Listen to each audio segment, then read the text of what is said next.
Welcome to the Retro Gamer 365, where we are gaming every day. I am Professor Stu, your host for the day, and today we're talking about Boss Monsters expansions.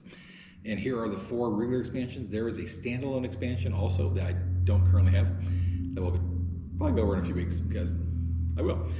But one of these I've opened so far and I've looked at. So this one here is the Crash Landing one. This one introduces aliens to this game. And if you have not played the game before, the game is set for 1 to 4 players. And the whole point of the game is kill heroes. And that sounds kind of contradictory to normal gaming, but it works for this because you are literally playing the boss monster in this dungeon. And you build your own dungeon as you go through the game. And your hope is to kill the heroes before the other boss monsters do such. But at the same time, you have to keep from dying. And sometimes that is easier said than done.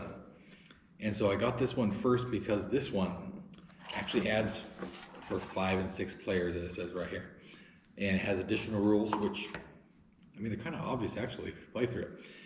We'd already played that way with just regular base set before because there's 5 of us. But now you can officially do such. And so this one adds some new bosses here. And they're all alien based, so you have like an Imperatrix, which it's kind of creepy, flying thing. It has a crown on it too. And then Klonos, who clones any other boss monster's abilities. And then Mando, who is a big robot alien thing. But the basis for the game are explorers. And so like this one, he is based on Earthworm Jim and Indiana Jones together. And he is Andromeda James. And the way it works is that you have right here is the HP. And so he does 11 HP. And he does 2 wounds if he makes it to the boss. And you get 5 wounds on the boss, you're dead. That's a bad thing. But it changes up in 5 and 6 player mode actually, because you can take 5 wounds in that one and not actually be the one that loses. Just depends on how everyone else is doing. And so it has this little icon down here also that says how many players it has. So if you're playing with 4 players, you do not play with this card. If you're playing with 2 players, you don't play with this card. And so you have all these different ones. And so this guy, he's an explorer. Explorer is a new type. And these ones here are explorers also. There's 3 more explorers there. And so these explorers go after alien treasure. And so if it has this icon on it, you're going for alien icons. And we'll skip over a few more heroes here because they have other ones like the king and the prince. Both strange. The prince is pretty close to the fool or jester in the original game. And the king just wants to kill everyone. So that makes sense. And there's some regular explorers here that are a lot weaker. Like this guy right here. His name is Crash Dodgers, and he has 4 health, so he's pretty easy to kill. Many of the bosses will be able to kill them by the time you get there. But there's some that just aren't going to stand a chance. And so the basis of the game is you build these trap rooms, and the point is the better your traps, the more they're going to kill the guys. And it's like here's a trap that's called an alien excavator, and it does 2 damage when the hero enters it. So if you have 2 of these in a row, it kills Crash Dodger immediately. That's good for you. Once you get enough rooms in place, then you get to activate your monster's boss ability. And some of these do things like add new rooms, let you take over new rooms. Sometimes it automatically kills heroes. Like this one right here for Imperatrix, it says for the rest of the game, rooms in your dungeon have +1 damage for each alien artifact icon they have on them. So that can be a good thing. So like this one right here is a decoy garden. And so it's 1 damage that it does, but it has 1 alien artifact. So if you have Imperatrix and activate the boss level up, it's going to do 2 damage, which that's a lot better. Because you have monster rooms, trap rooms, and then you also have advanced rooms. So like this one is an advanced room, and it does a lot more damage. It does 3 damage instead of 2 like the other ones do, and other ones do only 1. The advanced ones all have abilities on them also, which are nice. And so if you like Galaxy Quest, here's a reference to that. It's the Omega 42. Not the Omega 13, it's the Omega 42. But you have that. And we have some more trash rooms here, like a caged Gundorf. It's pretty funny. And then you have Star Wars reference here with the Celestial map. And there's actually 2 different versions of this card, and one has R2-D2's map being shown on, one doesn't. They have lots of references to different pop culture things in here. But then you also have these ones that I don't remember what they're called, but they're basically like interrupts in Star Wars. And you can play them at different times. And so if it has this little axe, you play it anytime the hero is going through a dungeon. If it has a hammer, like this one, you can only play it during the build phase. And they are really powerful cards that can really screw up the bad guy. Bad guy being everyone else you're playing against. Like this one, which is not dead yet. I forgot from one. And it says, do X damage to each hero in your dungeon or at the entrance to your dungeon, where X equals the number of wounds you have.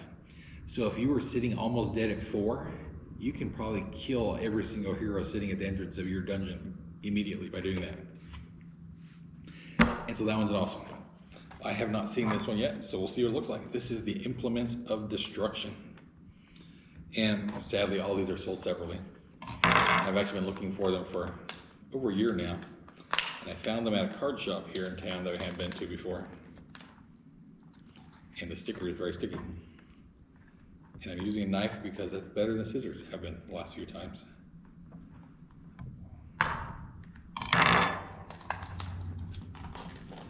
Actually, pretty thick plastic on this one. And so, if you notice, they look like Game Boy game cases from the early 90s. I love that. Very retro feeling. It works well for the retro gamer. And so this one, it says, the gloves are off and the gauntlets are on. Implements of Destruction offers 24 all new items cards to turn your boss monster heroes from a helpless resource to a deadly threat. Heroes equip items as they come into town, gain deadly abilities to use against your boss. Slay a hero with an item though, and you'll gain that item's boss power for your own nefarious use. So basically, you get to power up the bad guys. And hopefully in the process, you kill them and you get to use their stuff too. Is the gist of it. We'll see momentarily when I get open. So these ones. Apparently there's actually an enemy in here too.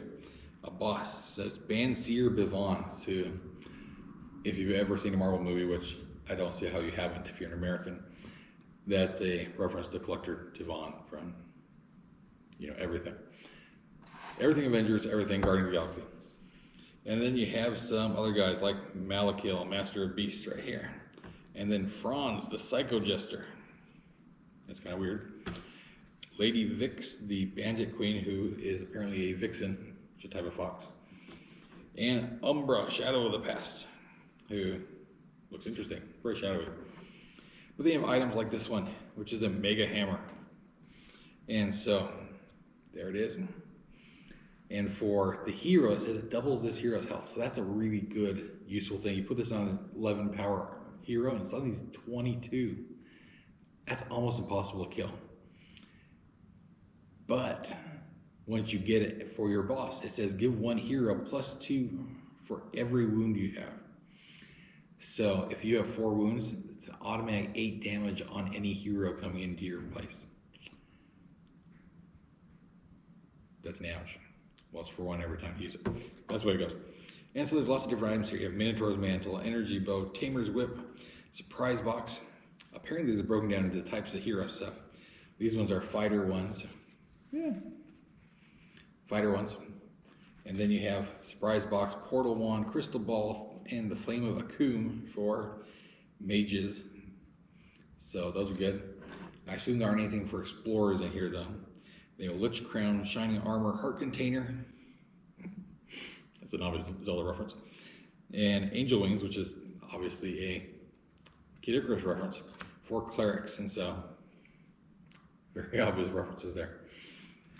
And then for thieves, you have Divining Rod, Super Magnet, Blast Box, and a Secret Map. So here are some of these cards. And these are all very interesting. I like to see how these work. Then you have universal items also, which are Stolen Blueprints, Antifreeze, Pandora's Box, and a Doppelganger Cloak. So there they are. And those are going to be interesting. And actually, I am wrong. This one must come out after Crash Landing because there are 4 Explorer items here also. There's the Stun Gun, the Force Field, Laser Drill, and a Flying Saucer, which looks mysteriously like Samus or Ram's shit. But, oh well. So I like those. Those are always fun. They can be very entertaining to play with. I'll find out soon. The one thing I would recommend if you are playing with boss monster cards is that you get the sleeves for them. the sleeves would definitely protect these cards and keep them around a lot longer because some of the cards aren't printed the best. I mean, this game is amazing and it's very fun and very entertaining, but if you played it 15, 20, 30, 100 times, like I have, you will find out that you will wear the words themselves off these cards, and that does not make them very fun to play with. So this one here is Tools of Hero Kind. And it reads, the Venturers strike back. In the original boss monster, heroes are puny resources to be gathered and slain, but in Tools of Hero Kind, they put up more of a fight. This 26 card expansion introduces new item cards that make heroes more formidable. Defeat these heavily armed heroes, claim their items, and gain new offensive abilities. So I guess this one probably came out first and introduced items. I don't honestly know. We'll find out. It does have a little instruction card both in this one and in the Implements of Destruction, which, if you know what that is, that's a reference to Ratchet and Clank, which is Tools of Destruction. But I love Ratchet and Clank too. And so these ones, we start with cleric items here, and that is one obvious Mega Man reference here. The extra life looks just like Mega Man jumping and getting his head. That's funny. But then you also have the Holy Hand Grenade, which is a Monty Python reference. Inquisitor's Robe, which I believe is a Princess Bride reference. And then a Staff of Healing, which that's in everything, so it's hard to tell. But then for fighters, you have a Goblin suit, Claws of the Berserker, which makes him look like Wolverine. An oversized sword, which is clearly Cloud's sword. And then Vorpal Blades, so clearly this reference to Cloud from Final Fantasy VII. And then Wolverine. But he kind of looks like Vega also, because he has two claws, so that'd be Wolverine, but he has Vega's mask on from Street Fighter 2, so you can go with that as you wish. For mage items, we have the Anti-Magic Lizard. Oh, do you have an Anti-Magic Lizard? I don't know. And then Ice Rod, a Magic Mirror, and a Necronomicon. And so these are those four. They should be very entertaining to use. I love anything that expands on games I love already. Makes them more fun. For thieves, you have a Bag of Holding. Isn't that what bags are for? Bags are literally to hold things. So there it is. Well, this one makes sense at least. A cheat code. And that's actually the Konami code that shows on there. And then a 10-foot pole. So you wouldn't touch it with a 10-foot pole, so there it is. And then the bomb. I'm the bomb, so there you go. And then for universal items, you have the Boots of Jumping, Pet Monster. That'd be a Pokemon. A Starve Invulnerability, which that's a very, very obvious Mario reference right there. And then the incredibly difficult to avoid reference to the Hobbit with the Ring of Invisibility, and obviously Gollum sitting next to next to Bilbo, sorry, on a rock. But then we have a Burial Mound Trap Room, an Orcish Smith Monster Room, an Artificer's Workbench Trap Room. I like these are all advanced ones, because advanced ones are much more useful than the regular ones. A Magnetic Ceiling Trap Room, which that'd be really funny to actually see someone in. And then we have some other items that are item cards. They're the like interrupt ones, and they are Excavation, and it shows a little dragon who's digging a hole, and that's pretty funny. So I see how those will all be very useful cards to have, and we'll let you know how they go when we start playing with them. But the final one here is the Vault of Villains, and this one is a lot thicker than the other ones, comparatively, like twice as wide.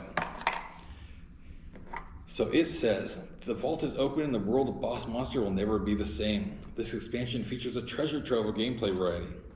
Upgrade your dungeon by hiring one of 15 all-new mini-bosses. That could be fun. Never had a mini-boss before. Generate coins to unlock new powers with 25 new rooms. Expand your 5 to 6 player games with new crash landing cards. New bosses, spells, and more. And so it actually has a reference here to Rise of the Mini Bosses, which is the one I don't have on here. But we'll get there. If I can open it. Yeah, this is definitely a lot more cards than this one, but it also has something else. So there's the cards. Then it has these ones over here. Huh, it has little coins. That's funny. These are little pop-out coins, and there are 12 per sheet, 36 of them total. And they look just like the coins from Mario. So that's awesome. But we have here, oh, this one has an easy open tab. I like easy open tabs. The other ones did not open very nicely, and I actually cut the edge of one of the cards when I used a knife on it. So if I can get the easy open tab to easy open. There we go. Where I was. I broke the easy open tab. Yeah. So it's a good idea to have an easy open tab, but if it doesn't open, it's still kind of useless. So I made a hole in the plastic, but that's it.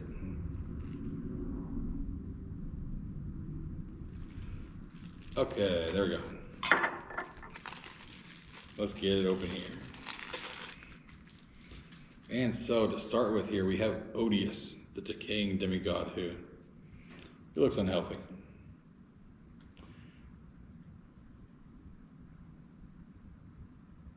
I'm not sure if he's a regular boss or not. I think he's a regular boss. Yeah, it says boss on the back. Maybe I should have read the back. And then we have Anubis. And then Wario, who looks kind of like Wario mixed with Mariah Carey. The Corrigan. Oh, that's sad. He looks like Thanos, but he's morose. He's so sad. Morose means sad, if you're wondering. And he is a boss in Karajan and World of Warcraft too. But the ghostly toll booth is a monster room, and that's pretty funny. It has a sword that cuts people in half. And there's a few of those. And then you have a Spectre Vault, which has some ghosts on it. That's a trap room. Infernal Pit, which has some little demon guys floating around it. It's pretty funny. And then you have a Merc Market, which is a monster room. And then an Orctagon, which shows, I guess, there's supposed to be orcs fighting in there. And this is one of the ones where you get coins, apparently. And then you have a Tarrasque pen, which that thing doesn't look like it fits in there very well. It's kind of like a Rancor. And then a Sorcerer Robe shop, where I guess your sorcerer buys robes. Maybe some Harry Potter. And then you have a Mana Distillery. It has Mana Classic, Mana Dry, and Mana Light. So maybe it's supposed to be a reference to beer. I don't know. I don't know. But then you have the Ziggurat, and it's rainbow colored for some reason. An Evil Emporium, which that sounds pretty fitting for a dungeon right there.